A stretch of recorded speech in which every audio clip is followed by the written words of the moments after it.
It begins not as a thought, but as a feeling, a slow, tidal pull. It is the sensation of one's own energy draining, like water receding from a shoreline, pulled by a force you cannot see. In the middle of a conversation, a meeting, or a crowded room, a sudden, invisible threshold is crossed. The sounds of the world, which were just moments ago a coherent part of life, become noise.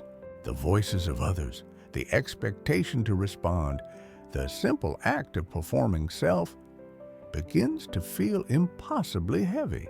It is a kind of sensory and emotional saturation.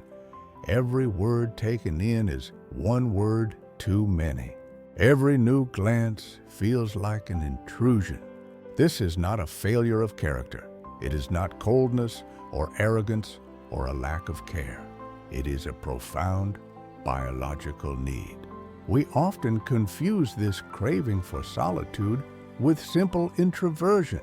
The introvert, we are told, recharges with alone time. But this is something more primal. It is not just a preference, it is a necessity.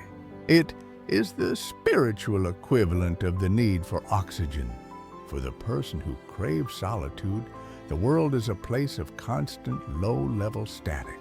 And after a time, that static builds until it becomes deafening, drowning out the one voice they are truly trying to hear, their own.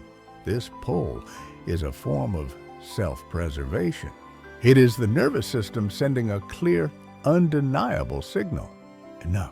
Enough performance, enough translating, enough absorbing the emotions and expectations of others. The self has become diluted, scattered amongst the day's interactions, and it must be gathered back. The quiet room is a metaphor, though a physical room often helps. It is a closing of the door, not just to a space, but to the demands of the world. It is the permission to stop, to let the mask dissolve, to exist for a moment for no one else. In this space, the mind can finally begin its work. The tangled knots of the day's conversations can be gently undone. The fragmented pieces of thought can be laid out and looked at. This is not an escape from life. It is an escape to life. It is a necessary pilgrimage back to the center. Without it, the individual begins to feel unreal. They become a collection of responses, a mirror reflecting everyone else, but with no image of their own. They may smile and nod and function, but inside they have gone quiet, saving what little energy remains. The craving for solitude is the soul's deep desire to defragment.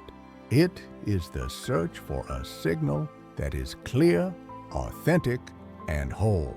It is the understanding that to be a good friend, a good partner, or a good human to others, one must first be a present and coherent human to oneself. This pull, this ache for quiet, is the first and most honest step in that return.